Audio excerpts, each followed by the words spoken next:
नमस्कार, आपका स्वागत है फटाफट खबरों में। मैं हूं आपके साथ भावना रनौत। आज हम लेकर आए हैं उत्तराखंड के हर छोटे बड़े शहर की सबसे तेज और ताजा खबरें। तो चैनल को सब्सक्राइब कीजिए और वीडियो कहां से देख रहे हैं कमेंट बॉक्स में जरूर बताएं। शिक्षा प्रणाली में हो गुणात्मक सुधार, विद्यार्थी केंद्रित हो शिक्षा व्यवस्था, सीएम पुष्कर सिंह धामी।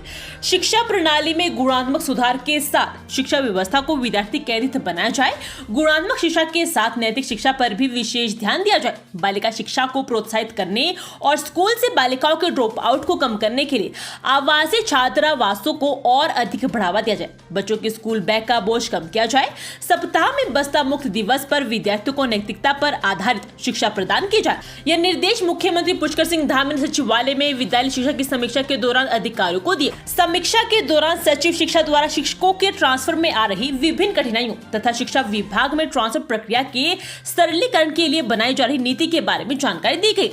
सीएम धामी ने कहा कि माध्यमिक शिक्षा में व्यावसायिक आधारित शिक्षा पर विशेष ध्यान दिया जाए। यह सुनिश्चित किया जाए कि सभी स्कूलों में फर्नीचर की व्यवस्था पर्याप्त मात्रा में हो। स्कूलों में जहां जहां संभव है सोलर पैनल की व्यवस्था की जाए।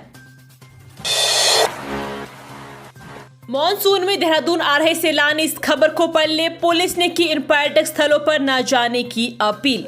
इन दिनों भारी वर्षा होने से नदी और नाले उफान पर है। दून की नदियों और जल स्रोतों का बहाव भी तेज हो गया है। ऐसे में जल स्रोतों के पास जाना भारी पड़ सकता है। वर्षा काल में जल स्रोतों में मलबा और पत्थर आने लगते हैं। इससे दुर्घटना की संभावना बढ़ जाती है। इसे देखते हुए पुलिस प्रशासन ने पर्यटकों के साथ ही स्थानीय निवासियों को वर्षा काल में नदियों और जल स्रोतों के पास नहीं जाने की सलाह दी है। संवरेगा भविष्य, निर्माण श्रमिकों के बच्चे बनेंगे इंजीनियर, सभी श्रमिकों का होगा पंजीकरण। निर्माण श्रमिकों के बच्चे भी अब इंजीनियर, फैशन डिजाइनर बनेंगे। सभी सरकारी एवं गैर सरकारी भवनों के निर्माण, मॉल, सड़क निर्माण, बांध, पुल, हवाई पट्टी, बाढ़ नियंत्रण, विद्युत उत्पादन, पारेषण एवं वितरण, जल कल, तेल एवं गैस इंस्टॉलेशन, नहर, जलाशय, pipeline, tower, television, telephone, mobile tower आदि स्थानों पर कार्यरत निर्माण श्रमिकों का कार्यस्थल पर कैंप लगाकर पंजीकरण होगा। उत्तराखंड भवन एवं अन्य सनिर्माण कर्मकार कल्याण बोर्ड के अध्यक्ष आर मीनाक्षी सुंदरम ने श्रम प्रवर्तन अधिकारियों को ये निर्देश दिए हैं। उन्होंने कहा है कि कर्मकार बोर्ड के अंतर्गत पंजीकृत निर्माण श्रमिकों एवं उनके आश्रितों के जीवन स्तर में सुधार लाने के लिए अनेक योजनाएं संचालित की जा रही है। पंजीकृत निर्माण श्रमिकों के बच्चों को कार्यस्थल पर मोबाइल लर्निंग स्कूल के माध्यम से शिक्षा देने के लिए देहरादून व हल्द्वानी में 2 बसों का संचालन किया जा रहा है। विभिन्न पाठ्यक्रमों में प्रवेश के लिए अंतिम तिथि बढ़ी, अब इस तारीख तक कर सकते हैं आवेदन। इंदिरा गांधी राष्ट्रीय मुक्त विश्वविद्यालय ने जुलाई 2024 सत्र में प्रवेश के लिए अंतिम तिथि 15 जुलाई तक बढ़ा दी है। शिक्षार्थी विभिन्न ऑनलाइन व ओडीएल कार्यक्रमों में प्रवेश के लिए आवेदन कर सकते हैं। पंजीकरण के समय यदि संभव हो तो छात्र अपना ईमेल और मोबाइल नंबर दे ताकि इग्नू की ओर से भेजी जाने वाली महत्वपूर्ण सूचनाएं प्राप्त हो सके। इसके अलावा दोबारा पंजीकरण के लिए छात्र ऑनलाइन rr.ignu.ac.in पर 15 जुलाई तक आवेदन कर सकते हैं। आपदा में राहत पहुंचाने के लिए नहीं मिल रहा हेलीकॉप्टर, सरकार की योजना पर पानी फेर रही कंपनियां।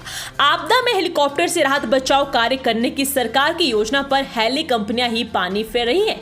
हालात यह है कि 3 बार टेंडर निकालने के बाद भी कोई हेली कंपनी आने को तैयार नहीं है। अब उत्तराखंड नागरिक उड्डयन एवं आपदा प्रबंधन प्राधिकरण ने नए सिरे से टेंडर निकाला है। राज्य में हर साल मानसून सीजन में आपदा बड़ी चुनौती लेकर आती है। आपदा में राहत बचाव कार्यों में भी खासी परेशानी आती है।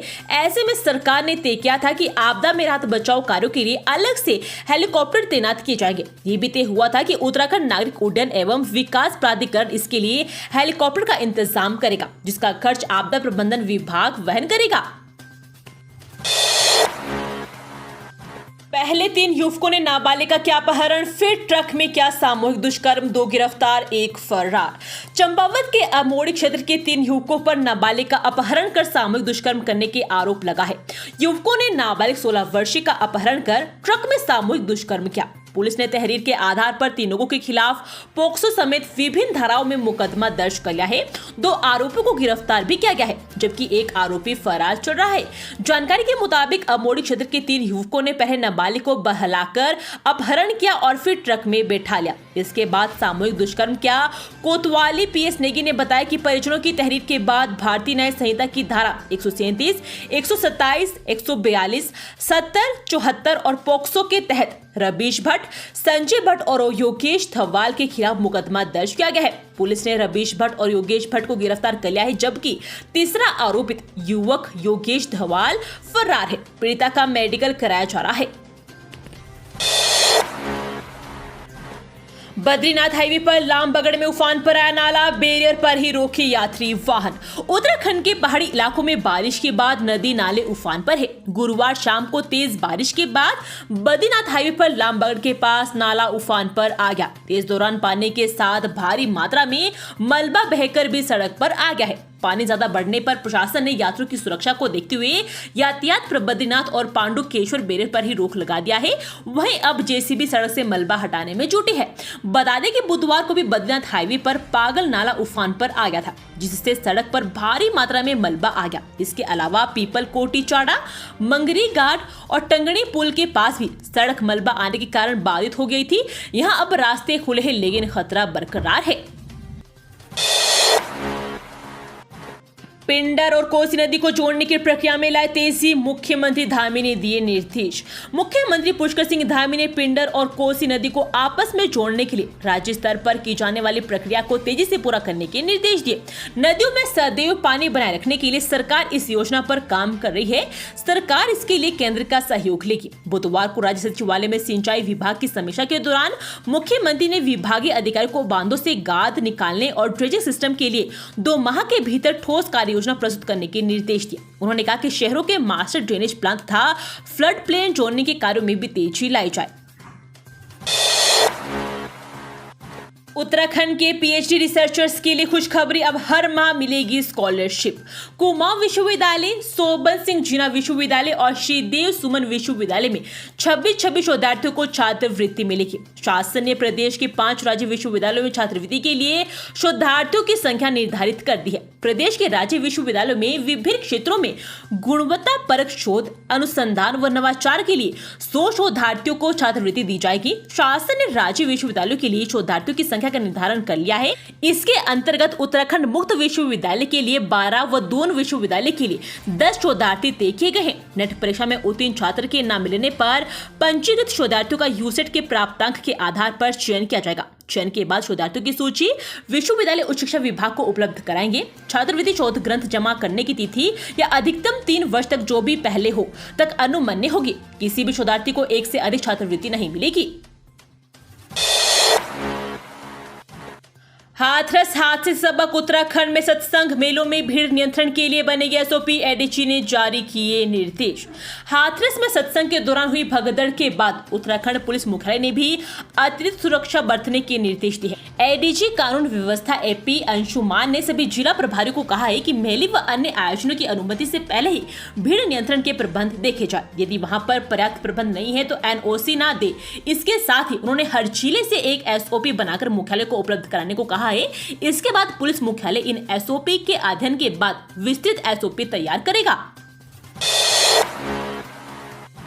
हरिद्वार में 1000 करोड़ के निवेश से बनेगी निजी औद्योगिक क्षेत्र, कई बिल्डर आए आगे।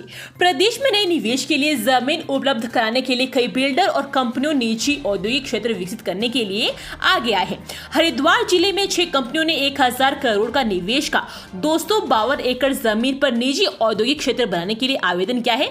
इसमें से एक कंपनी को मंजूरी मिल चुकी है। वैश्विक निवेशक सम्मेलन में प्रदेश सरकार ने 3.50 लाख करोड़ के निवेश प्रस्तावों पर एमओयू किया है, लेकिन नए उद्योग लगाने के लिए सिडकुल के औद्योगिक क्षेत्रों में जमीन नहीं बची है। इसके देखते हुए बीते वर्ष निजी औद्योगिक क्षेत्र विकसित करने के लिए प्रदेश सरकार ने नई नीति बनाई थी, जिसमें बिल्डरों व कंपनियों को निजी औद्योगिक क्षेत्र में निवेश के लिए प्रोत्साहित किया गया। ये थी आज की फटाफट खबरें। हम मिलेंगे अगले बुलेटिन में, तब तक के लिए धन्यवाद और जय हिंद।